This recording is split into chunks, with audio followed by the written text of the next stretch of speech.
What's up, everybody? Welcome to the House of Mario, the South Australian Nintendo podcast, backed by a 120 Power Star rating, and the doors to episode 154 are open. This week, we'll be talking lightly about Pikmin Deluxe, which was announced over the week, a little bit of tidbits of news, and just generally having a good time. But first, this week's guest is a bit of an oddball that I picked up off the curb because, you know what, why not? It's a friend of mine from Brisbane, Oliver Peachy. Say hello. Hey, how's it going? Yeah, he picked me up off the curb about, 7-8 years ago, and he just hasn't been able to get rid of me. No. Yeah, right off the curb, right out the front of a shake and bake or some shit. I don't know. A shake and bake. Yeah, that sounds about right. I don't know. Yeah, you know, just when you want to get your shaking and baking. I don't know. You tell me. What were you doing there? Well, what everyone else does there. Shaking and baking. All right. So for those who don't know you, let's just give you a slight introduction. What is your favorite Nintendo game?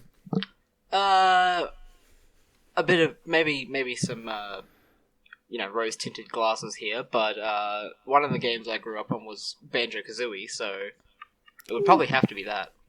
Yep. So going back on the N64 and tickling my loins because Banjo Man here. Yep. And is there anything you particularly want to say about yourself? Well, as opposed to I assume the regular guests you'd have on here, I actually don't have a great deal of recent Nintendo outgoings. I grew up with the games and then I stopped playing them for a long time, and I've only recently got back into them, which I'm having a lot of fun with. I've been playing Breath of the Wild. It's a fantastic time, and I'm excited to get a view into the world of the recent Nintendo developments. Beautiful. And I guess what we usually do at the start of the show is just talk about what we've been playing. So I'm going to let you go first with that. Can be from anything. Oh, okay. I was like, Breath of the Wild and Smash Brothers. I mean, I know you've been playing them, so that's fine. Yeah. Apart from that, it's primarily been a game that I, in honest opinion, think deserves more popularity than it has, called Hunt Showdown. And a friend recently picked me up Escape from Tarkov, so I've been delving into that a bit, and my god, I'm so lost. See, I don't know much about Escape from Tarkov, at all. It's your typical, well, not really typical, it's a very in-depth military sim.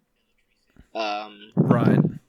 You've got, a main character that you can play as. Anytime they get killed in action, you have to pay for medical fees to get them back up and running. You go into a mission, you pick up loot, you try and escape with that loot. And there's NPCs and players in them. Okay, so it's basically... Sorry? It's basically a game crafted for you. More or less, yeah, with my whole down shooter to background. It really tickles fan. It really tickles the autism in me, Christ. Hey, I can say that. It's not politically incorrect. Well, yeah, exactly. Yeah, I know. And that's fine. As for me, to be honest, I haven't had a lot of time to play video games this week. I've played Final Fantasy XIV, and that's pretty much it. Oh, yeah, that too. Yeah, but I mean, we're both stuck in that, right? Yeah. We got a raid group to manage and uphold and do all those nice things, and it's basically babysitting. Non-paid babysitting, right? Babysitting we pay to do. The monthly sub, right? Yeah. Okay, so with that said and done, basically what I'm going to do is we're going to go straight into the news for this week. We have a few articles here that I've brought up for pleasure, and yeah, I guess we'll just talk about that. Woohoo! Yeah! Pika, pika! Is that all? I fight for my friends. Yahoo! My body is still. Okay, jumping straight into the news, and this is something I kind of want your input on slightly. Nintendo announces Pikmin 3 Deluxe for Nintendo Switch coming 30th of October. This is from My Nintendo News, and the article reads, "At the far reaches of space lies a mysterious yet oddly familiar alien world, filled with cute creatures, hidden surprises, larger-than-life fun. Clear a landing zone because Pikmin 3 Deluxe..." Because, wow, this is really worded with... Terribly worded. It's like when you fill, like, you're writing an essay, and you've got, like, a word count to meet, and so you just kind of add words where you can. Right. Clear a landing zone because the Pikmin 3 Deluxe game is headed to the Nintendo Switch. See where I got screwed up there? Yeah. On October 30th. Pikmin 3 originally launched on the Wii U and is now making the leap to Nintendo Switch with new content, more options for cooperative play, and a range of settings that make it easier for newcomers to jump in. These tiny Pikmin are ready to make your acquaintance in their biggest adventure yet, so take a peek at the Pikmin platoon in the game's debut trailer. Pikmin 3 Deluxe isn't your garden variety adventure. Command a crew of 3 explorers and a squad of adorable Pikmin in a quest to survive in a quest for survival. Jesus, packed with puzzles to solve and copious critters to battle. After a crash landing, you'll explore a variety of lush environments such as the snow-covered distant tundra, the Twilight River, and the Garden of Hope, all teeming with wondrous, formidable life forms. And then a blurb which is by Nick Chavez of Nintendo of America's Senior Vice President of Sales and Marketing, says, "Pikmin 3 Deluxe brings this classic franchise to life on Nintendo Switch, introducing a new audience to its beloved characters and gameplay, while also welcoming back returning players with new challenges. With Pikmin 3 Deluxe, the Nintendo Switch library of software continues to grow with a variety of games for everyone to discover and enjoy." Now, that's pretty much what I'm going to read. There is a bit more, but it is mostly talking about how Pikmin works and what you do in the game. So, I'm not gonna lie, that's about as far as I read. I didn't even realize there was more there. There is a little bit more there, but the thing is that with Pikmin 3 being a port over, you know, most of us know it, right? Yeah. And being a I'd say most of us know it, but only 12 million people bought the Wii U. But it is a little bit concerning just reading the release date for this game, and that is 30th of October, and it's being announced now. Yeah, I mean, well, it's a little bit off, right? But it's, all in all, it's still a port of a game with a few additional features, right? Like, it's not like a whole lot of work has to go into it. You know what I mean? Compared to a new entry in the franchise. Well, yeah, but I mean, like the same with Tropical Freeze port and with Mario Kart 8 Deluxe, they add new features and stuff like that. I think it's reasonable that they did it and they moved it over like they did with Mario Kart, because Pikmin 3, and I've always said it on the show that the Wii U has an incredible library of software, just really shit hardware. And I think this is one of those titles that's deserving to be here. So I'm happy about it. But when it was announced, it was like, oh, it's coming 30th of October. So this is the only game we've sort of got in the main Nintendo lineup that's in visual sight for the rest of the year. So concerns are starting to come up as to whether this is pretty much what we're getting for the rest of the year. I mean, with all the ongoings of the world right now, it's kind of understandable to a point. You know, production times are vastly slowed down, so it's possible they just wanted to get something out for the players so that they've got something new-ish to enjoy in the meantime while they eventually finish up the projects they have going. Right, and I think that's pretty much what it is. But with something that we talked about last week on the show, it was sort of like, you know, does this mean that like anything noteworthy that has come up in news, whether it be Breath of the Wild or there was a rumored Mario collection for his 35th anniversary, supposedly coming to Switch. Like, is that sort of just thrown out the window now? Because I don't even... Like, I'd like to think, oh, hey, we're going to get a Mario collection at the end of the year. It's fine. Or, hey, we're going to get Breath of the Wild 2 at the end of the year. It's fine. We know what we're getting. We're getting something big. Only to sort of get a port of Pikmin 3. And I mean, I know there's a bunch of people that we're friends with, including the wonderful Paul James, who loves Pikmin 3 and has been pushing it on Twitter really, really hard. And it's definitely a worthy game, especially if it's your first time experiencing it. But for that to be like the only thing that's in visual sight, I think is a little bit concerning. Yeah, I mean, that's entirely fair. Like, it's not really a new game. People who have played Pikmin 3 to death probably aren't going to play a lot of this, so it's kind of a unless letdown they're for them. speedrunners. Yeah.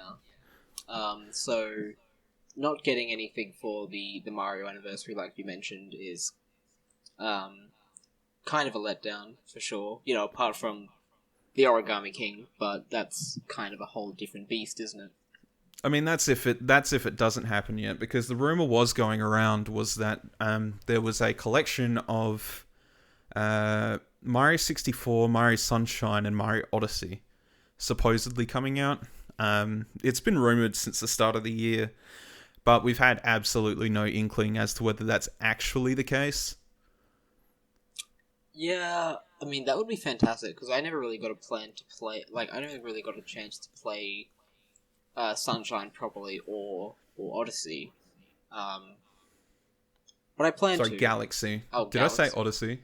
I don't remember. I probably screwed it up, to be honest. But Galaxy. I didn't play Galaxy either. Yep.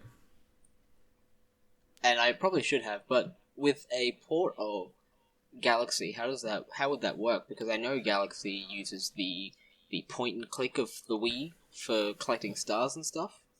I mean, I presume like the Joy-Cons will be enough for that. Like it's not required of like pinpoint accuracy. I think from memory, most of Mario Galaxy, and I should know because I've fucking done that game over so many times, is more or less just the motion than the actual point and click of anything.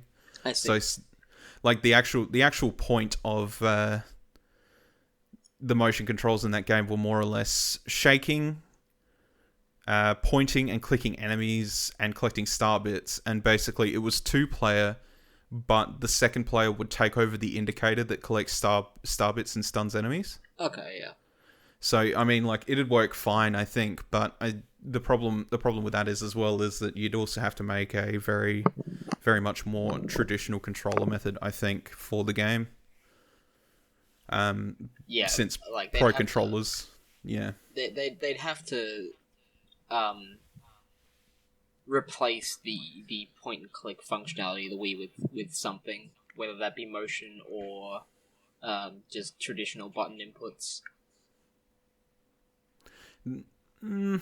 I mean, I feel okay. It could stay the same for the most part, I think, but given how much Pro Controller kind of butchers Odyssey in some ways, I know you haven't played it yet, and we're gonna in the rec room. I'm actually going to ask you some questions about like games you're gonna pick up, Yeah. but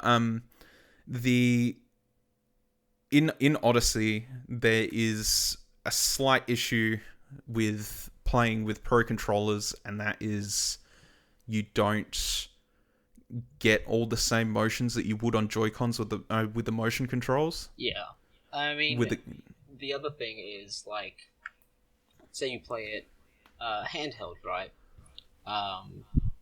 There's not really any motion with that.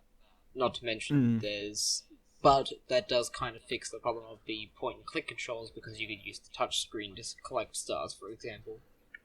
Yeah. That being said, shifting it back to Pikmin, I don't think I've ever heard you talk about Pikmin, ever. That's because I've never played one. And I There you probably go. should have, because they're puzzle games, and I love puzzle games. Yeah, it's like a miniature army simulator. Yeah, like down to a T. Like, I've seen, like, little clips of it here and there. Like, it seems fun, but like for the longest time, I just didn't really have a Nintendo console. I had a Wii U for a while there, but I ended up not really using it much. Yeah. As most people did. Well, yeah, exactly, and we all know the problem. I don't have to say it again on this show for 1,000th time, so I'm not going to. Yeah, that's fine.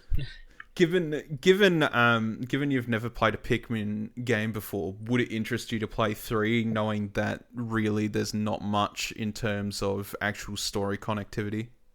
I mean, probably, for example, it would be like similar. I imagine similar to people picking up Animal Crossing: New Horizons when they haven't played, say, New Leaf or City Folk or whatever the others are.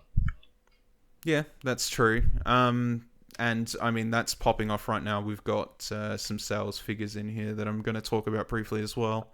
But yeah, so if you're interested in Pikmin 3, it'll be out on the 30th of October. Personally, I'm not sure if I will pick it up immediately. I think I put like maybe 8 hours at best into Pikmin 3. I personally lost interest, and I can't remember why. I think it's because I got stuck, and I literally didn't know where to go, so I just put it down. Well, maybe you should adopt the old Dark Souls adage then. Well, no. No way in hell. Oh, Jesus. You don't want to get good? No. Oh, very well. Not at Pikmin. Very well. I mean, don't get me wrong. I'll play it. I'll play Pikmin. Like, it's another thing with the Switch library. I've literally bought most of my games physical, so that I always have a constant collection of it, and I don't ever plan to sell them because I actually love the console so much in comparison to just about any other one that they've released. Oh yeah, absolutely. It's been a while since there's been a good Nintendo console, and I know you're going to pick up Pikmin 3, if not immediately, then eventually, just so you can continue your tirade of physical Nintendo games. I need my library hoarding, okay? Yeah. Like, that's just something I got to do. Moving on to the next one, though, we've got Nintendo trademark renewals might suggest return of 3DS games, which hasn't actually been reported on much because for a very simple reason, in that trademark renewals happen all the time. It just seems a little bit off. Yeah, basically. And from what I saw, it seems more of a theory than any actual concrete evidence. Yeah, exactly. But essentially, here is what happened anyway.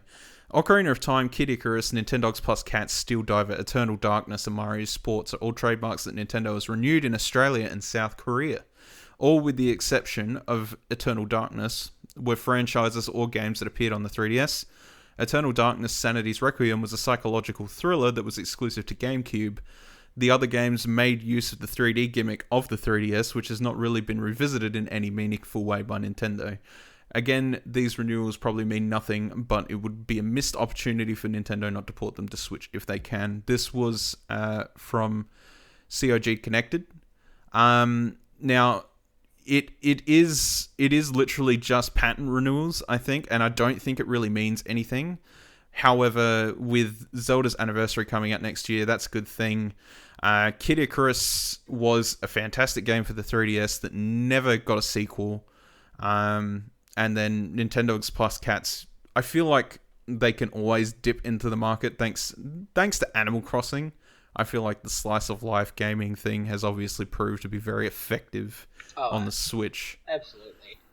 Like, big time. And then Steel Diver, you know, the other three don't really matter unless you care about Mario Sports Mix, which, when we were discussing Hoops 3 on 3 on the show the other week, it was sort of like, you know, as long as you give us Strikers and Hoops 3 on 3, I don't really give a shit about the rest of the Mario Sports collection at all. Because those were the two best games. I mean, I heard good things about Mario Tennis at the very least. Well, I mean, Aces struggled for a bit. Like, okay, essentially Mario Tennis was, they had portable RPGs, which were good. They had the N64 game and the GameCube game, which were good. The Wii U game sucked ass. And then Aces was released with very little substance and was slowly updated over time. Right. So it was sort of like, whatever. But then there's Mario Sports Mix, which was like five games in one. And it was like hockey, basketball. God,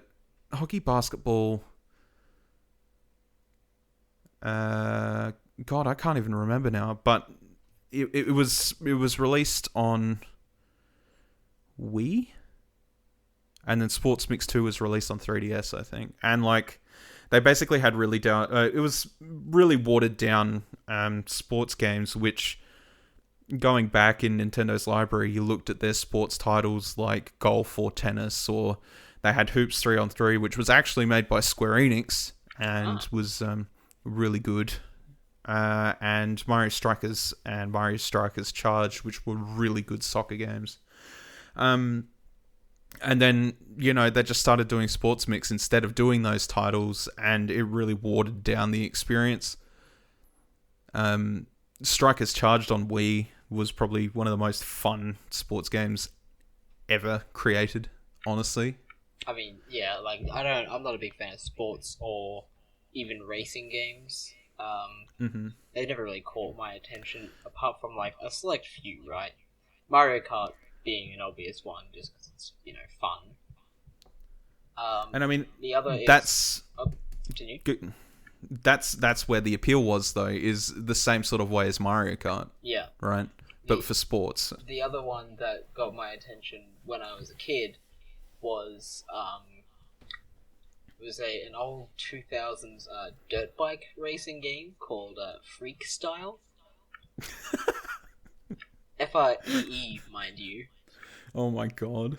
And it was the dumbest game on earth. And it looks awful. Like, I went back and looked at it recently. It looks terrible. It's not aged well. and it was on the PS2, like... Irredeemable. And, but yet, as a kid, I loved it so much. Oh my god. See, I remember, God, what was it? It was Motocross something 2000. Right. And that was like the only motorbike game I ever really gave a shit about and played. And the only reason I gave a shit about it is because I was like 7 years old. It had like open areas, and you could just drive to the edge of a map, and as soon as you hit a wall barrier, it would cannon you back into the center, and that was the entire fun of the game. That does sound hilarious. There was, firstly, if we've got any Freakstyle fans out there, let me know.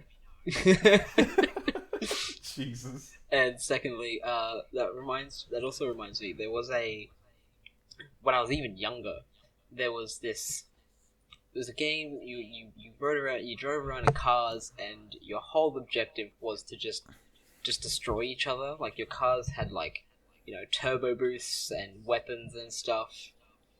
And I don't know, I've tried to remember what this is called for years, and I've never managed to remember. But I remember my favorite to go around, just because it was hilarious, was the school bus.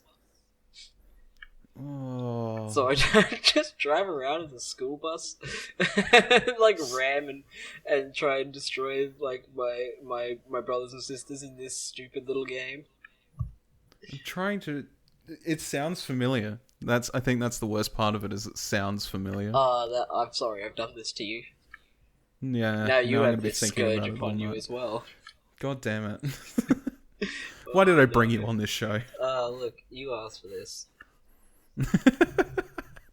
I suppose. Wait, Twisted Metal? Are you sure? Hold up. I need to look this up right now. I'm very sorry to divert, but my housemate has Twisted just showed Metal. me the name. Twisted Metal was like one of PS3's biggest games. Twisted Metal. I don't think that's it. No, I think it sounds like something completely different, to be honest. It's very similar to because Twisted Metal, like, I could understand. Yeah, I could understand where that sort of merge up would come from. I assume that was Renee in the background. Yeah, Thanks, Renee. It wasn't as grungy as Twisted Metal. No, more cartoonish. Yeah. Yeah. Yeah, no, I think it definitely sounds familiar, but I can't put my finger on it right now either. Yeah. But then again, I played a lot of those games where you trash other cars as a car, like Burnout. Yeah, Burnout and or all that shit. What's the other one? There was one where you didn't try to trash other cars, but your whole purpose was to just destroy your car doing stupid Daredevil stunts. But I can't remember what that's called either. Was that was a thing in... It was in Burnout as well. Yeah, it was in Burnout, because there was a whole mode centered around it where you go off a ramp and then you would just tilt your car. Yeah, you get and like ram slow into down things. and stuff. Yeah, that was in. I think that was World Tour. Yeah, I'm pretty sure it was in most of them, to be honest with you. I'm pretty sure it was even in Paradise, which, got a remaster recently. I played a bit of Paradise. I quite liked it, actually. Paradise is great. The only problem is that when they did the remaster, they made it really cheap on every other console, but made it stupidly expensive on Switch because EA sucks ass. Yeah, and Switch games never go on sale anyway, so...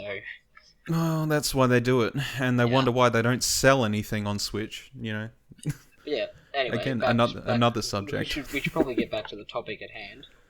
We should. But yeah, anyway, basically, these 3DS games were renewed of their trademarks, but it doesn't necessarily mean anything, but it does make me hopeful that maybe if this Mario Collection rumor is true, that this might be good for Ocarina of Time 3D. That would be fantastic.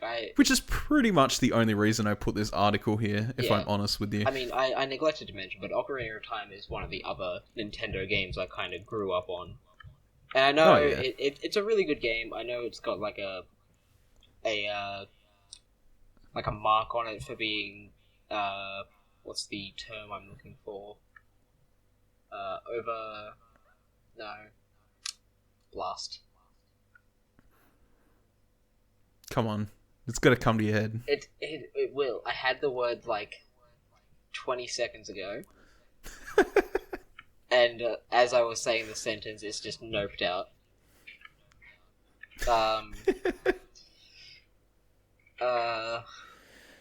You know what I'm talking about, though. Like when it gets hyped up more than it should. Like people think it's the best game ever. I mean, we'll just go with overhyped. Yeah, but I mean, that works, I guess. But at the same time, like the thing is declining. It's been declining over recent years on the internet, and people have been picking up Majora's Mask. Like that's the best game ever. Instead, I'm gonna remember. By the way, just as a precursor, I'm gonna remember that word later, and I'm gonna yell it out with no context. And I'm sorry, but I can't help it. I do not expect any less of you, so I don't know. I don't know what to tell you. Anyway, moving on to the next one. So now we have got something that really excited me and just about anybody that loves Atlus games this week, and that was this is from My Nintendo News. Sega and Atlus planning more games for consoles and PC following Persona 4 Golden's PC port success. So, I heard about that. Yeah, so Sega and Atlus have announced that they're negotiating with platform holders to bring more of their classic games and newer titles to both video game consoles and PC, following on from the success from Persona 4 Golden on Steam. The types of games and titles they are planning to bring to the platforms are platform holders' systems are console and PC ports, new multi-platform releases from the start, and bringing priority to Steam releases alongside console. And here is the interview question in question, I guess, that sparked this. And then the question was, Persona 4 Golden has been selling well on Steam, but do you have any plans to sell newly released games on Steam as well? And the answer was from... I think it was just from the Atlus representative. It actually doesn't say here. We remastered Persona 4 The Golden, a title previously sold on the PlayStation Vita, and released it for sale on Steam this fiscal year. Because of the game's critical acclaim and its low selling price, sales were much stronger than we expected. We would continue to actively promote porting previously released titles to Steam and new platforms. We are also negotiating with platform holders for new games in the future, and we're considering ways to sell under favourable conditions for each title. Among them are measures such as preparing PC versions of the title from the beginning with multi-platform releases in mind. Now, when Persona 4 Golden came out and we knew it was coming out, there was a rumor, I think, like 3 days prior before coming out, and then they announced it at PC Game Show. And then when it hit, which was, I believe, immediately after the announcement. Oh, yeah. It sold like wildfire, right? And that's mainly because there's literally no other way to play P4G without a Vita prior to that. And honestly, people that owned a Vita probably only owned it for P4G. Yeah, and I mean, that was the meme with it for a while, because that was pretty much the only exclusive that really mattered.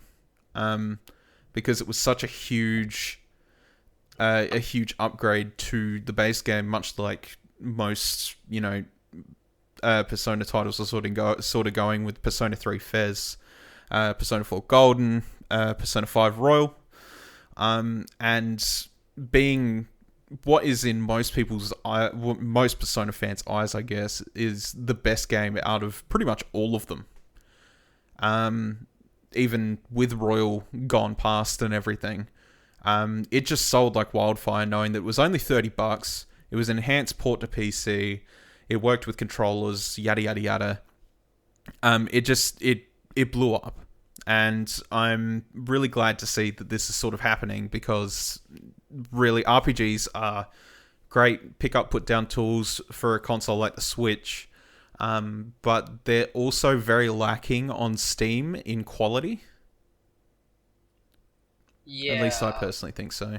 I mean, ports for RPGs are generally not very good, especially considering a lot of them really kind of flounder around with control schemes. Yeah, then there's like really badly. Yeah, and then there's, frame drops or, some random crashes here and there, stuff like that. I mean, even a fantastic game like The Witcher 3 just had awful mouse and keyboard controls. It seems to be a huge case for that, especially in recent times. But like, even in the terms of the JRPG market, most of them do almost pretty much require you look at using a controller. It's like the concept of a mouse and keyboard in Japan doesn't really exist on PC. I think it's kind of like self-fulfilling prophecy at the moment, right? They think, most people only play these games with the controller because mouse and keyboard controls just suck with them. So, game devs don't really put much thought into mouse and keyboard controls because people are just going to play with the controller anyway. But they're playing with controller anyway because the mouse and keyboard controls suck. You see where I'm going with this? Yeah, it is. Yeah, it's literally a roundabout thing. And like, then you've got people who are like, oh, well, I guess I'll just make a mod for it. And then, depending on how Steam and its anti-piracy handles that, you might be in shit and then get your Steam account banned or whatever, just for making your play thing more comfortable.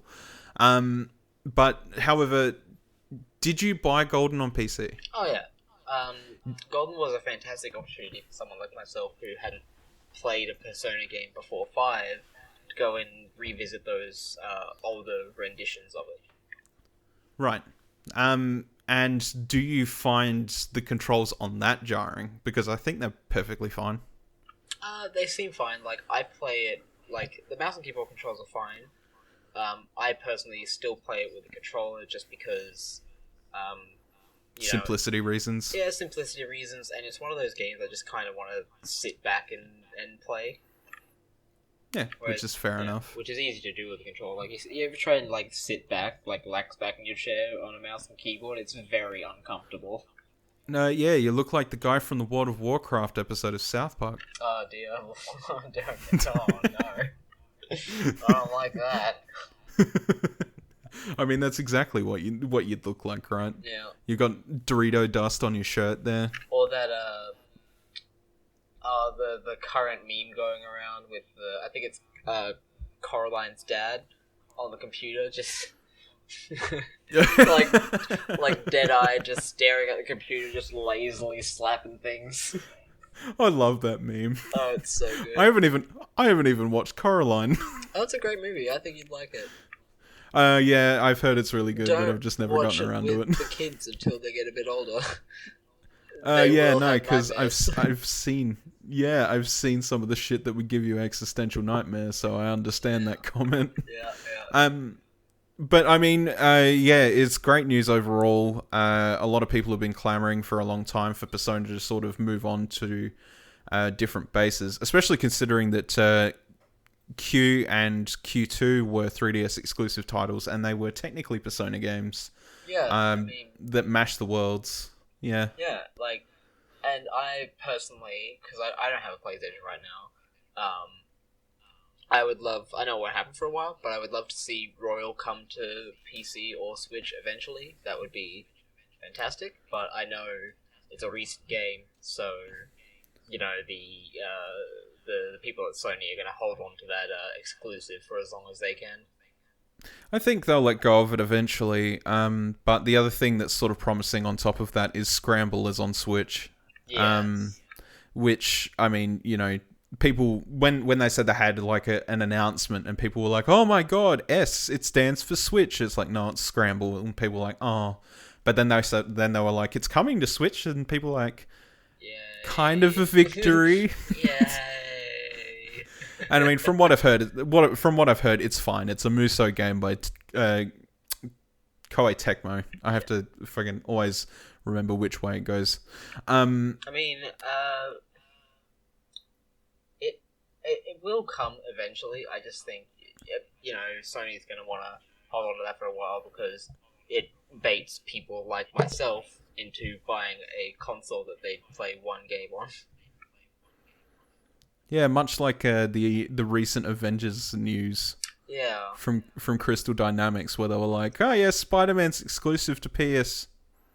Yeah. And you're like, Although Atlus is a weird one, right? Because they have almost all of their games exclusive, but exclusive on different platforms. Yeah. Yeah. And I don't really understand the game plan, you know. Neither do I really, but I mean, the good news is like Catherine Full Body come out on Switch recently, which is still going to get back to playing. I haven't played that one yet. I played the original back when it was on, back when it was new on PS3. Yeah. I mean, it is basically just the golden of Catherine, right? Yeah. Like it's just extra content, but like. Yeah. I never played the original, so my intent with it was, I'm going to pick this up and I'm going to play it, and I'm sure I'm going to enjoy it, because I didn't really think about it much before, because Persona 5 was the game that made me go, shit, I like this company. Yeah, I mean, like, it was the same for me, right? Like, I didn't, you know, back in, like, what was it, 2011, 2012, when I played Catherine, yeah. I didn't really pay too much attention to game companies back then, so I didn't even know Atlus existed until I played P5. And then later on, I found out that Atlus made Catherine. I was like, huh, I have played a game from them before, and I loved it. They just make good games. I understand now. And that's all that matters. Yeah, but on your note of, you know, Full Body being, like, Catherine's Royal, these types of games, which I've noticed only really happens with Japanese studios, just remind me of like the old Kingdom Hearts Final Mixes. Mm-hmm. Yeah. Like they're very much the same thread there. Yeah, which, you know, it's pretty much 100% on the money. I think a lot of people think of it that way. The only problem I think is that with the Final Mixes, I feel like in comparison to, and this is coming from somebody that's played more Kingdom Hearts than I've ever played Persona, I feel like Final Mixes didn't have as much additional content as maybe what the Persona games do. I mean, maybe. I haven't played any others than Golden or original Persona 5. I know Kingdom Hearts 1 Final Mix didn't have a whole lot of additional content. Kingdom Hearts 2 had a fair chunk. Yeah, it had a fair chunk, but it was like a lot of it was in like data battles and shit like that. There wasn't, as far as from memory, and don't nitpick me. It wasn't really new story arcs or anything like that. Yeah, and there was no additional worlds or anything, right? No. Whereas, like, in Persona 5 Royal, they add in, like, a new district to go hang out in and do stuff in, and that adds more gameplay, and then they add a whole new dungeon, and then they've got new characters and story arcs, and they've got, like, new endings and shit. Like, it does just feel like I see where you're coming from with the Final Mix thing, but it's sort of just, like, it is Final Mix, but it's Final Mix plus, I guess. There's just more content in it. And before the Kingdom Hearts nerds come out and lash out at me for saying there's no new worlds, yes, I know there's new areas, and there's that tiny little zone that's technically its own world, but I swear to God, I will fight you all, hand to hand. Shirts off, McDonald's car park. Let's go. McDonald's car park, right? Okay. You really want to go that trash back. Look, I know they're gonna do it. All right, I might as well just call it out beforehand. All right, moving on to the next one then. So this is from Nintendo Life, and this is a big week. This is a very big week for one special company that I love so dear, and that is Rare. Rare celebrates its 35th anniversary this week. It is as old as Mario, 35 years. And there was some stuff that sort of come out of it as well as part of the celebration. So, reading on, the iconic UK-based developer Rare this week celebrates its 35th anniversary. Jesus, dry throat. Do you want me to read this one? Good? I'm good. For any Nintendo fan, arguably its best years were around the time of the N64 generation, when it released one hit after another. We're talking Banjo-Kazooie, the first-person shooter Perfect Dark, Diddy Kong Racing, and who could forget the adults-only Conker's Bad Fur Day.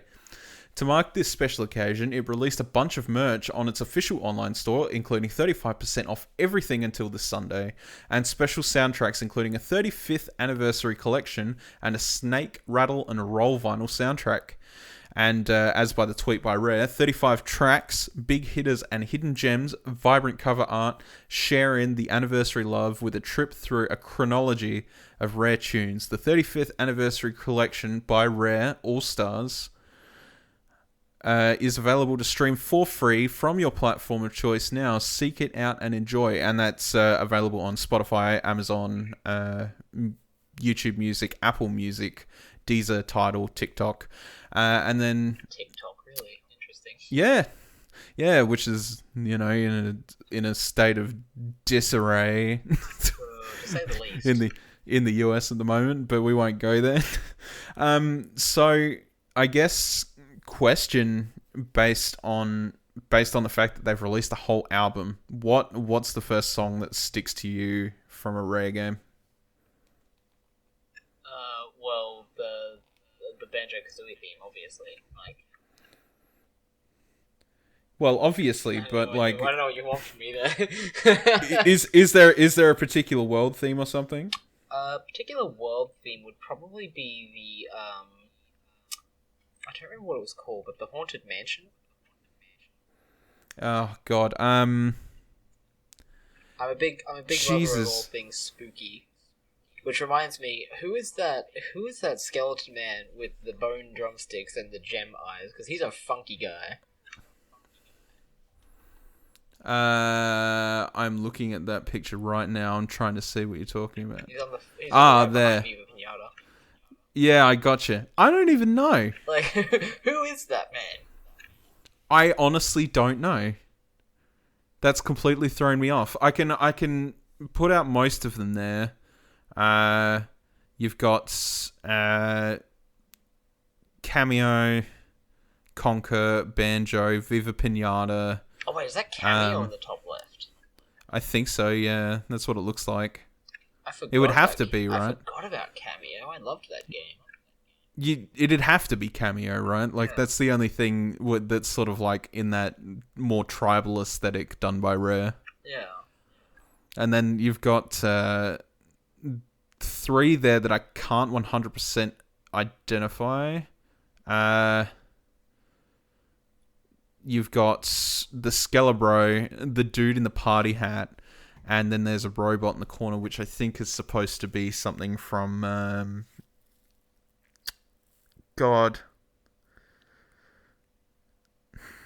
Nintendo 64 game. I picked it up and it was dead on arrival. Which one's that? In the bottom left-hand corner, you got the robot with the party hat and the artwork. Oh yeah, the bottom. Yep.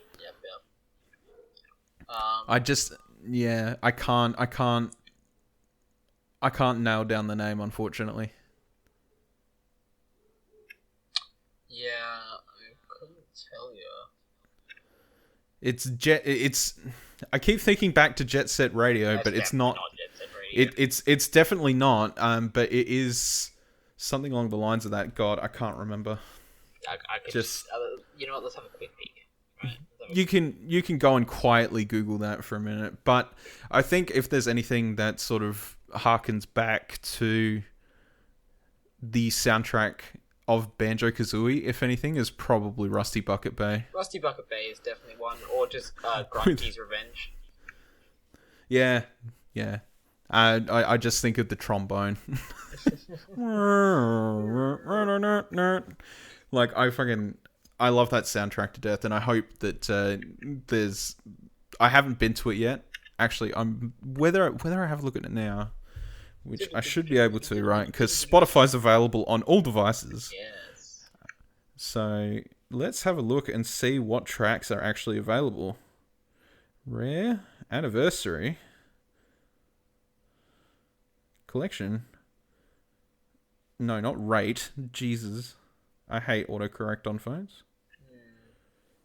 I could find it. There we go, the album. Okay. So I'll tell you exactly what's on the album. Yep. The Battletoads title theme, Killer Instinct title theme, Battletoads and Battlemaniacs Chaos Mountains, Snake Rattle and Roll, Jaws Shores, Killer Instinct Gold, Jargo's theme, Blast Corps. Maybe it was Blast Corps, the robot. Anyway. Blast Core? Yeah. Simeon Acres, Blast Corps, Simeon Acres, Banjo-Kazooie, Spiral Mountain, Jet Force Gemini is what I was thinking of. Jet Force Gemini, okay, yeah. Yeah. Jet Force Gemini, SS Anubis, Jet Force Gemini, Water Ruin, Perfect Dark, Alien Conflict, Perfect Dark, Data Dine, Central, Defection, Banjo-Tooie, Mr. Patch, oh my god, I hate that boss so much. Conker's Bad Fur Day, Windy & Co., Conker's Bad Fur Day, Bats, Grabbed by the Ghoulies, Ballroom Disco, BK Grunty's Revenge, Spiller's Harbour, Saber Wolf, Title Theme HQ, Banjo Pilot, Witchy World, Perfect Dark Zero, Rooftops Escape, Cameo, Enchanted Kingdom. Oh yeah, it's definitely Cameo, by the way.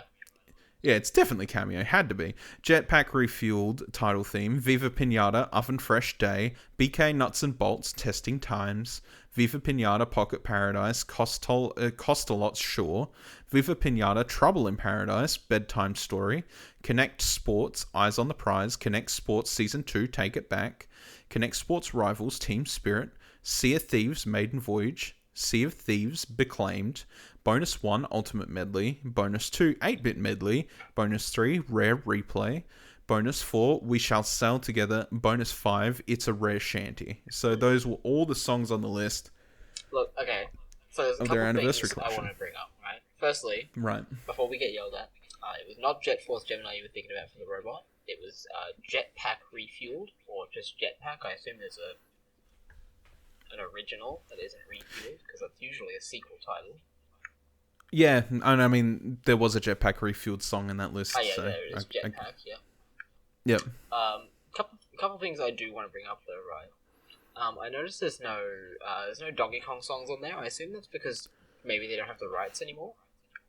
I mean, there was a big sort of legality dispute on like who sort of owned Donkey Kong stuff at the time. Okay, yeah.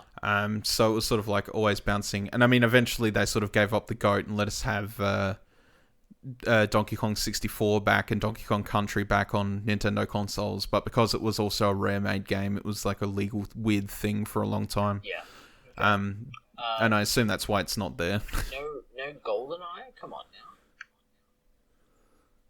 Yeah, I would assume that's probably because it's a movie property. Yeah, probably. Like, all those little things that are sort of like, they're from other parents, it's probably just shaky. Yeah. There's also no Battletoads.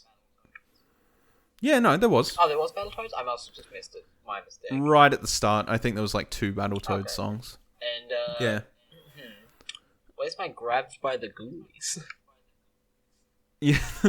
I'm pretty sure there's one song by Grab by the Ghoulies in there. Yeah, I was like trying to find.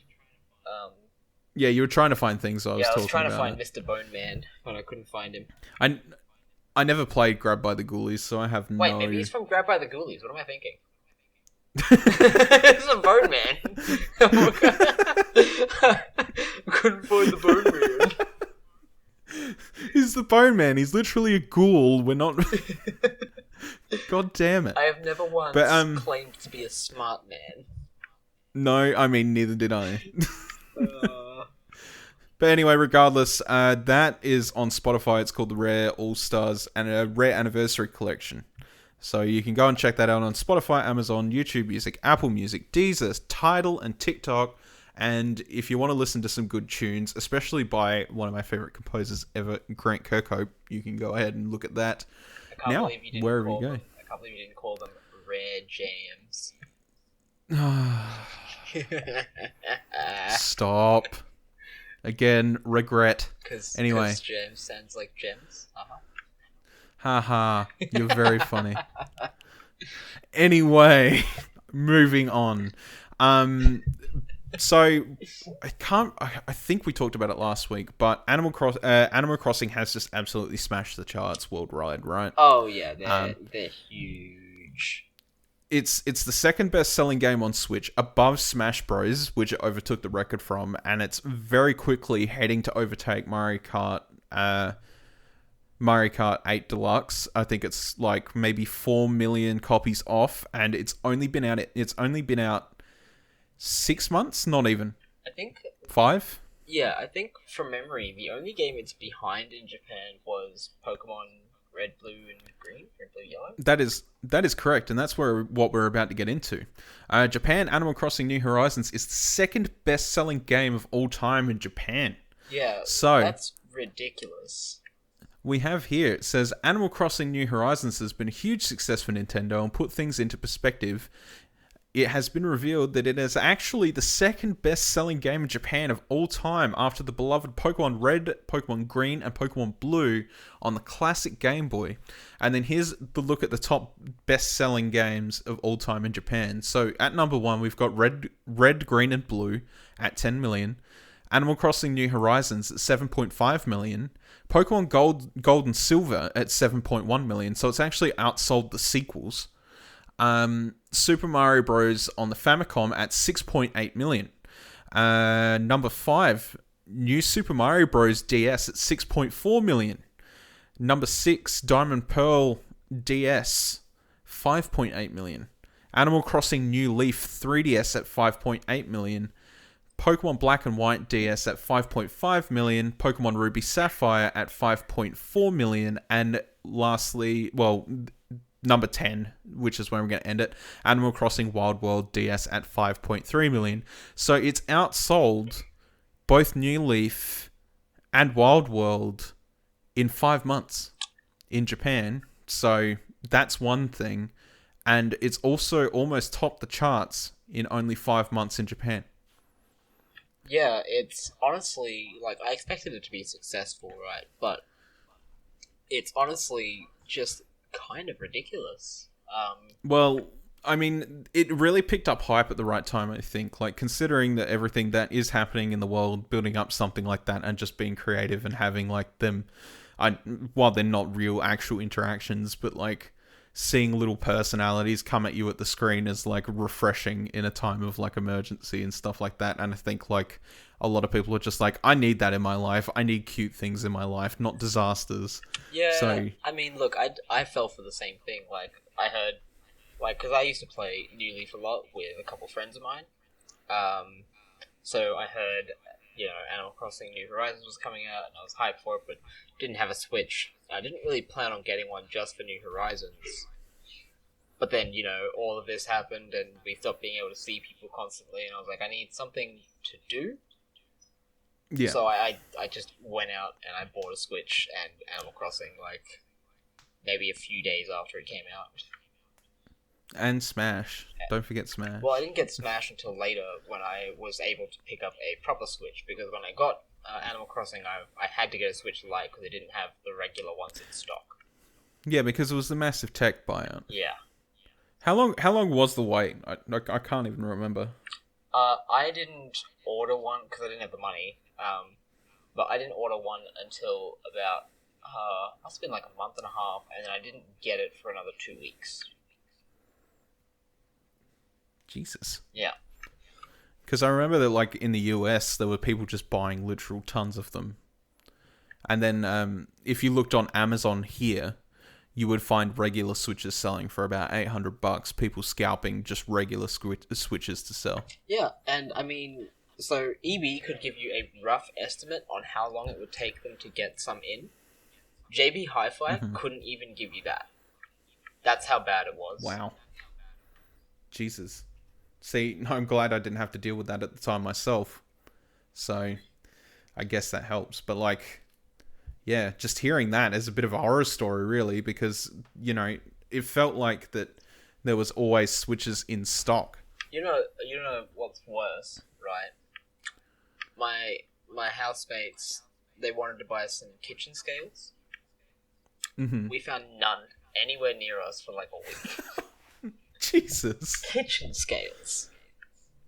Of all things. Yeah, couldn't tell you what that's about. No. I have no idea either. Did people just, take up cooking? I could... Look, it's better than the alternative. I mean, you're part of the problem, obviously. You're buying kitchen scales as well. You're actively out looking for kitchen scales. Well, yeah, we wanted one set of kitchen scales. What, you telling me you weren't taking up cooking? Well, I wasn't. I am now, sure? but I wasn't. See, you're part of the problem. I don't have kitchen scales. Well, the girls do, but I don't. Anyway, so we'll move on from that. Obviously, that's stupidly incredible. Oh, yeah, and, honestly, I think you can attribute a lot of its success to the fact that it is on a good console. A lot of people didn't really get into New Leaf because, it was on the 3DS, and, a lot of people kind of looked down on handheld games for whatever reason. Mobile gaming came a thing, that's why. Yeah, you're right. It really started to tarnish the market in a different way. Yeah, it kind of seeped over to people looking down on handheld as well, even though handheld games were just games. Especially on 3DS, they didn't really have much of the software required to, have a lot of microtransactions in those things, so... Yeah, that's right, yeah. Alright, so we're going to move on from that one as well, because we've got a couple more to get through and then a quick discussion after that. Yeah. So, we've got Paper Mario the Origami King developer says they want to change the battle system in each game, and this is, obviously something that's sort of hit in an interview past the Origami King being released, and, people clamoring for the 1,000-year door as getting a remaster, which a lot of people thought for a long time was going to happen, and it's obviously most people's favorite Paper Mario, so it sort of just hit.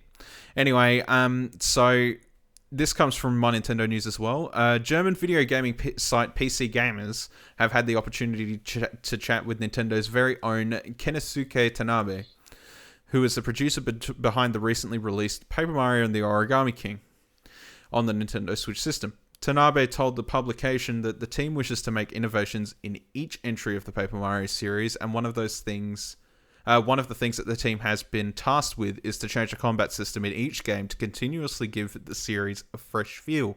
The exact quote was, "Striving to find new and innovative systems is the foundation of the philosophy my team and I are following when developing games. As such, I think it's a necessity that the combat system changes in every game," which That's the whole quote. That's the whole article. But a lot of people, while they're actually having like a decently positive reception towards Origami King, there are a lot of Paper Mario fans out there, or I should just say Mario RPG fans in general, now that Alpha Dream has gone under the bus and Mario and Luigi is kind of like in limbo as an RPG series. But Paper Mario stands, I guess we'll call them, really just want 1,000 Year Door with its combat system back. But I personally think that Origami King is a pretty decent game. And it's not quite the 1,000 Year Door like people want it to be, but what it does in terms of combat and how it acts in Mastery is, kind of fun. I guess the question I'm going to put to you is, have you played any Mario RPGs? The only one I could say for certain I have played was, I think I played about half of Super Paper Mario on the Wii. Right. See, that's the one I haven't played. I actually quite enjoyed Super Paper Mario, but that might be because, I hadn't played any of the other Paper Marios. I didn't have that kind of biased vision you get from experiencing other games in a franchise. Right. So I don't know how good 1,000 Year Door is. I haven't played Origami King yet either, but I've watched a few videos on it, and honestly, it looks like a lot of fun. The humor is interesting. And I enjoy that the combat system has kind of like a puzzle-solving feel to it as well. Yeah. And I mean, I do too, and to be completely honest with you, I'm not missing traditional RPGs from RPG systems from Paper Mario too much. I think that the most concerning thing is probably the loss of party members, if anything, in Paper Mario and the Origami King. Yeah, I saw that you can't issue commands to your party members. They just kind of do their own thing. Yeah, because they don't really come along very often in this game. Like the first one you get's after the first major area. You get him in the second area, and he becomes a party member all the way up until the start of the third area, and then he's gone. Then he's gone again. And they're like, traditionally they've always been very entertaining characters, especially since Mario doesn't talk. Yeah. And they kind of need characters to bounce off of, and therefore that was sort of their thing. Which is, I think, why people are sort of like marginally frustrated that the companions don't really do anything anymore, because that was such a huge part of like just, I guess, the comedy. It's not only that, right? In RPGs, it's kind of important that you can, issue actions to your party members. It gives more of a strategy feel to it. You can kind of set up specific plays, like stuff like that. Like it's kind of like an important aspect of the RPG genre if there are to be party members. And I mean, I feel like you can still do that with just Mario, and Origami King proves it. But it does, it does feel like a blanketed thing when your characters, basically, your party members, are just sort of there along for the ride and don't really do much else. Yeah, and I mean, like you mentioned, I'm going to hark back to this for a quick second before I forget. You mentioned that Mario doesn't talk, so he needs characters to bounce off of. One thing I noticed was that Luigi talks like full sentences, and that throws me off. He does it all the time, too. Yeah, like, that's not a thing I'm used to. I don't know if he does it in other games. But even in Luigi's Mansion, he's just kind of Mario. Yeah, pretty much. It'd have to only be in Paper Mario. It's because so in Mario and Luigi they just go like literally. Yeah. Like literally, that's all they do. Actually, that's the other game I didn't mention that I was playing. I'm still running through Luigi's Mansion. Yeah. I'm guilty of not finishing that one. I'm up to like shoot, where am I up to? I think I'm going. It's a fun. It's a lot of fun. I'm enjoying it. There's a lot of character in the game. Yeah, A lot of things big to time. collect. Like puzzles are interesting. Sometimes the puzzles for like the main story are actually harder than the like optional gems you have to collect, which is fine. Yeah. Yeah. Yeah, I think I'm in like. I think I have to go back to the like basement 2. I think that's where I am. I don't remember entirely. Oh well. I have 2 toads. That's how I can sum up my Gauge your progress. Yeah, I'm at 2 toads. Oh, that's a big number. Well, there's only God 3, damn. and then Mario and Peach. Yeah, true. I keep forgetting that you when you say 2 toads, you actually literally mean the 2 toads that were in the bus with them. Yeah. Yeah, now I'm more clued in because every time I think of toads now, I just think back to Origami King, and literally they're just everywhere in Paper There's Mario. just like 400 of them. It literally does not make any semblance of like progress for me at all when there's so many toads in a game. Yeah, I think I'm about halfway through. I think remember when I booted up last time, I remember seeing that like half my little elevator buttons are lit up. Well, there you go. Yeah. That's a semblance of progress right there. Anyway, we're going to move on from that one, and the next 2 are actually sort of more or less quick go grab these updates more than anything before I love me some free they shit. disappear. Yeah, well, that's it. But the unfortunate one is this next one might actually already be gone by the time this episode hits. If not, the people that catch the episode, like immediately, straight away, if they haven't seen this news, they can go and pick it up. And that is, this is from Nintendo Life. All Pokemon Sword and Shield players can get a free shiny Among Us this weekend. Pokemon Sword and Shield players can snag a rare shiny Pokemon this weekend thanks to a new code distributed by Pokemon Korea. The Pokemon in question is the grass and poison type Among Us, which would usually have red and white colouring rather than the blue you see above, which is actually supposed to be purple, like a Master Ball. Right. To get your hands on it, you simply have to press the X button in Pokemon Sword and Shield to access your menu, select a mystery gift, and then choose to receive a gift via the code. And the code is Trainer's Cup, with the I being a 1. The Pokemon... So TRA1NERSUCP. Wait. SCUP. SCUP. Yeah, no, sorry. I kind of like. Yeah. Anyway, the Pokemon you receive is actually based on the Among Us used by Baek Jong-yun, World Champion Senior Top 4 player at the 2019 World Championships.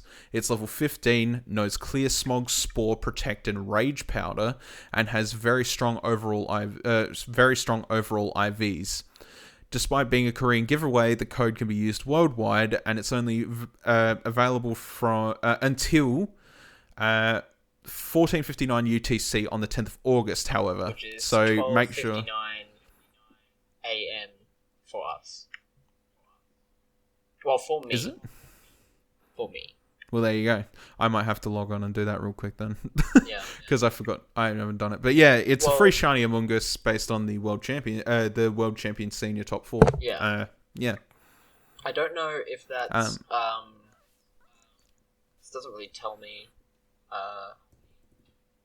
if it's like today or tomorrow, like if it's in like an hour or if it's in 25 hours. That wouldn't be 25 hours. That doesn't make sense. So yeah, that's you got about an hour from now. So Yeah. good luck Yeah. time traveling, my friends.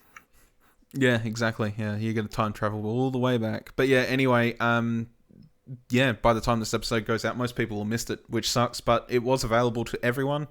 If you didn't catch it, bad luck. That's really sad, but it was a free shiny, and it was based on a competitive Pokemon used in Worlds. So it was worth talking about real quick. But And there was a couple of giveaways. But hey, now that you know that that's there, you can I don't know, try and farm one yourself. Yeah, you could try. But the other thing that sort of came out for free this week is Tetris 99 gives a second chance to unlock 3 limited time Nintendo themes from next week. This is from Eurogamer. If you've managed to miss any of Tetris 99's sporadic limited time Grand Prix events since its launch last year, meaning you will have missed out on some of the game's event exclusive theme unlocks, Nintendo has some good news. It'll be offering a second chance to score 3 previous limited time themes as part of a special week-long event. Nintendo has given its latest event the entirely appropriate name of Tetris 99 Grand Prix Throwback Themes, or the Maximus Cup Second Chance Edition, if you're not in Europe, and proceedings get underway next Friday. From 14th of August at 8 a.m. until 7:59 a.m. on the 17th of August, there is a chance to secure the Animal Crossing New Horizon theme, and it's possible to snag a Luigi's Mansion 3 theme from 8 a.m. on Monday 17th of August until 7:59 on Wednesday 20th of August. It doesn't actually say much about... Oh, hang on, here. Finally, Tetris 99's Ring Fit Adventure theme gets another airing on Thursday 20th of August until 23rd of August, and if you prefer Pacific time, check out the infographic thingy below. So, as most people will know with Tetris 99, the themes are limited run, and they don't come by very often, and most people assume that they were pretty much just one-offs. So if you missed any of these 3, now's your time to go and get them. For local times, you won't have to just go and take a gander at Nintendo's page to see what the time is and then convert it. It is a really good chance to get in on it. But unfortunately, you've only got a limited amount of time. I think it starts next week, right? That's what I said? Yeah. Yeah. It starts on, I think it was the 14th? Friday, 15th. Yeah, so it's Friday in the US this week, so it will be Saturday for Australia. And you can snag up the Animal Crossing one, followed by the Luigi's Mansion. Oh no, Luigi's Mansion one at the same time, and then Ring Fit later down the pipeline. So 10 days later. Wait, what are you? So, yeah. Are you sure? Because it says from the 14th of August at 8 a.m. There's a chance to get the New Horizons one, and then from the 7th of 17th. Oh, you're right. It's Luigi's Mansion. Okay, there you go. Yeah, they've worded that article really badly. Yeah. Okay. Got to decipher this. You know what I mean? Yeah. So anyway, 3 themes to pick up. Look, now's your time to grab them if you didn't. Yeah, if there's something to take from this, right? It's that there's free stuff on Tetris 99. Don't trust us on the times and dates, but it's soon TM. Literally soon TM. Yeah. Anyway, with that really, really long news segment, what we're going to do is we're going to throw it over to Reggie's Rec Room because I want to ask you a question that you can talk about. Okay. All right. Hit me up. Hi, Nintendo fans. Reggie here. Thank you for your never-ending support, for giving me a mushroom kingdom full of incredible memories that I will never forget. Ever. Welcome to the Rec Room with our own personal Reggie. He will serve you alcohol. Captain and Coke. That's my drink. Captain choice. and Coke? Yep. Thanks, Reggie. You're a champ. Absolute If you legend. could get that for us, the thing is he's always standing there every week. Ever since he left Nintendo, we just find him here. I'm not even sure. Like, I know that this is supposed to be his room, but he kind of just ends up here. Like, he's always going on these ventures. Like, I'm going to go help run GameStop. Yeah. So was this just the Rec Room before Reggie moved in? I mean, yeah, and then he kind of just showed up one day. Just like the poor planted man. a flag and now it's his. Well, yeah, I mean, yeah, he serves alcohol, so I guess that's something, right? Yeah, he's helping. He's doing his best. Unfortunately, he doesn't say much, so I don't know what the goal is there. Anyway, so for the Rec Room this week, I guess I just wanted to elaborate real quick that you are a relatively new Nintendo Switch owner. Yes. About 2.5 months, maybe. Yeah, and there is already a huge library of games that has already come out and you could possibly grab your mitts on and get right into, playing some vidya. Yeah. My question to you is, overall, as a Nintendo Switch owner, a new Nintendo Switch owner in 2020, do you have a nice backlog of games that you actually want to pick up and play? Ones that I have currently, or ones that I plan to go out and grab at some point? That you want to go out and grab, and even like looking forward into the future, what interests you? Well, let's see. At the moment, I would like to pick up, say, Mario Odyssey, of course, or even Super Mario Maker 2. I feel like that has a lot of replayability just based on, its place as a game. Right. But future, I'm very interested in Breath of the Wild 2. I haven't quite finished Breath of the Wild 1 yet. I'm inside my final Divine Beast, which is the Goron one. I don't quite remember its name off the top of my head. They're all Val something. Yeah, you're not wrong. Yeah, I'm not wrong. You're I'm not wrong. but I ain't right. And yeah, so I really look forward to that. I'm hoping that they listen to the community feedback and really kind of delve into adding more typical Zelda dungeons, because the Divine, I know the shrines are supposed to be just kind of like a big shrine, just kind of separated, and the Divine Beasts are kind of the dungeons of the game, but they don't really quite fit the bill for me, personally. Yeah, and that's fair. Because they all only really have the one puzzle each.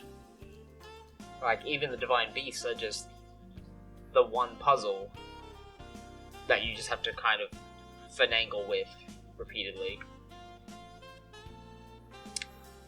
And aside from that, I guess the only thing I could hope for in the future is a good Banjo-Kazooie game.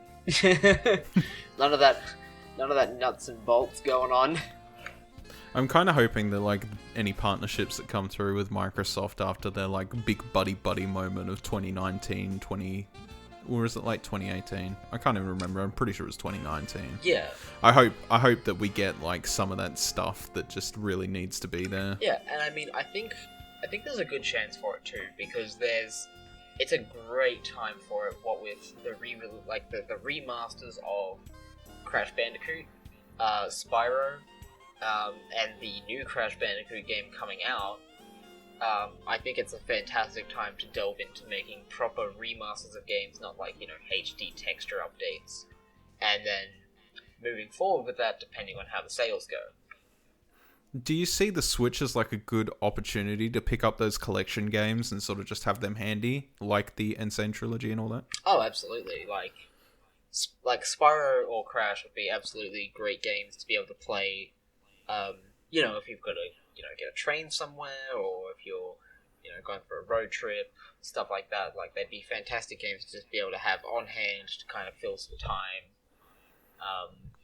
Or if you, because I recently just bought the Insane Trilogy on Switch, but I haven't actually gone back to it yet. I mean, I'll give you a hot tip, right? The first game is actually harder than it was originally. Yeah, I'd heard that. and a lot of people are like, no, you just better the game. No, it's scientifically proven that it's harder. Because... Scientifically. It is. In the original game, right, Crash had a, rectangular prism-shaped hitbox. So, when you landed on a ledge, you typically just land on the ledge. If you land on the edge of a ledge, you just land on the ledge, you keep running. But in the Insane Trilogy, he has an oval-shaped hitbox. So when you land on the edge of a ledge, you just slip right off.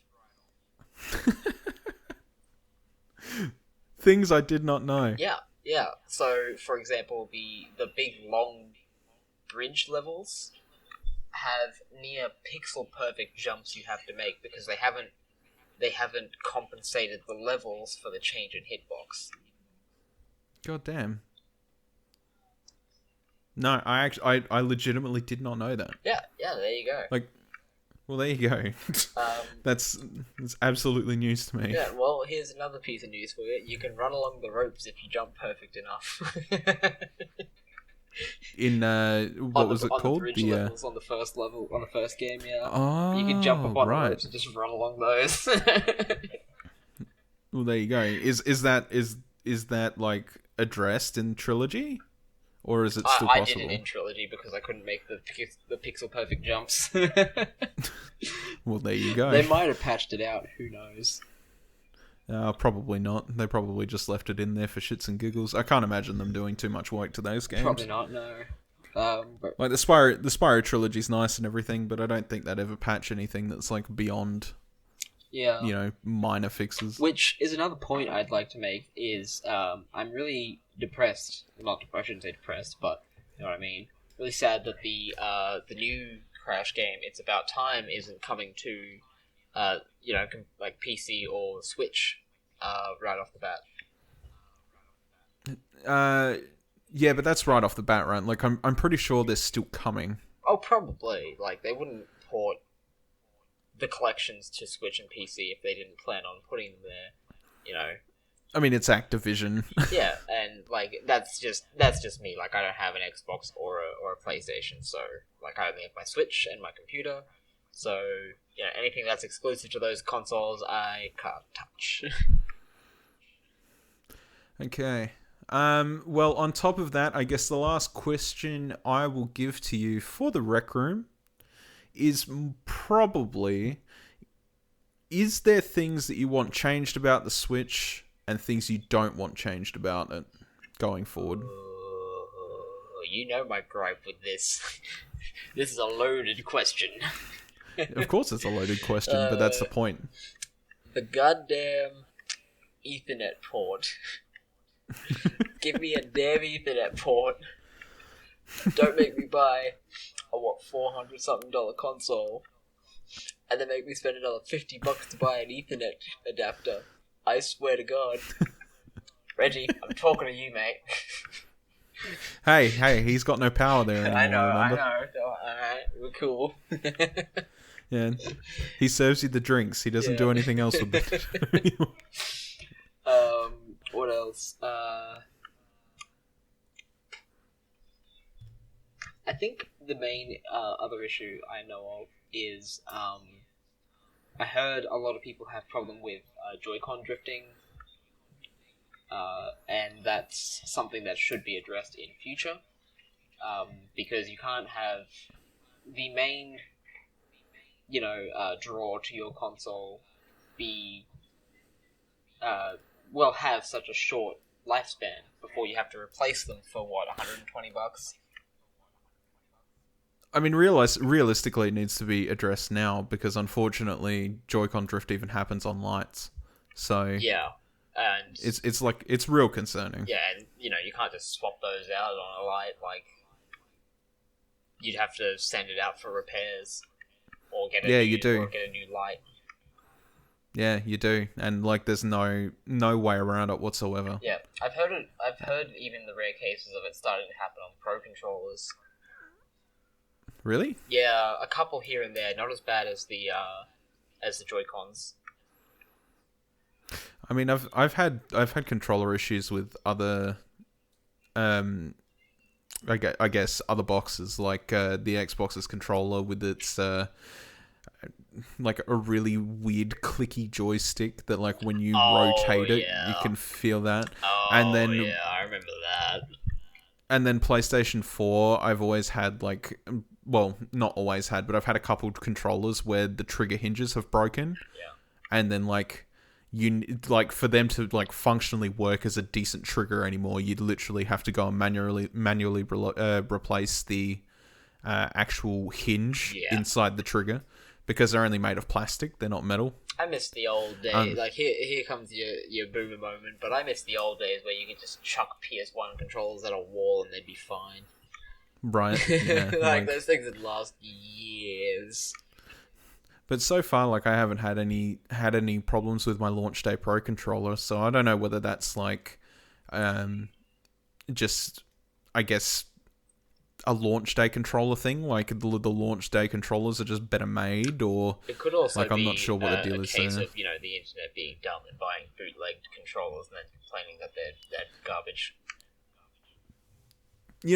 You could be right there too. Yeah. Like, at the end of the day, we were skeptical about Joy-Con drift stuff for a little bit, because when it first started hitting the talking point, Drew just had two Joy-Cons go through in his jacket pocket, go through the wash, right? And they come out and they were fine, except for like broken LED lights on one of them. Huh.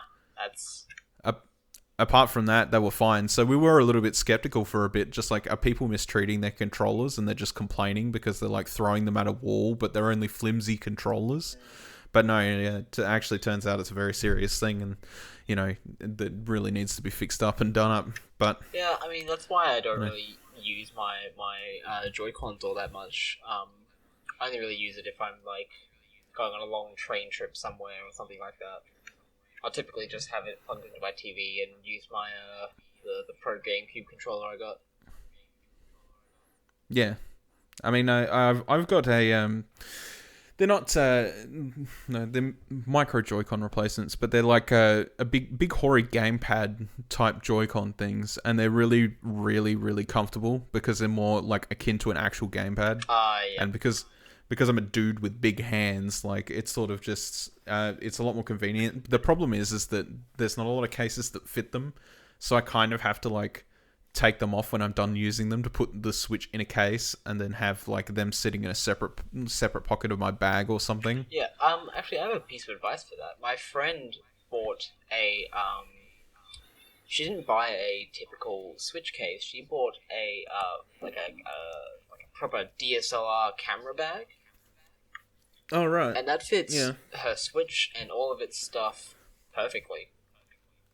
Hey. Damn.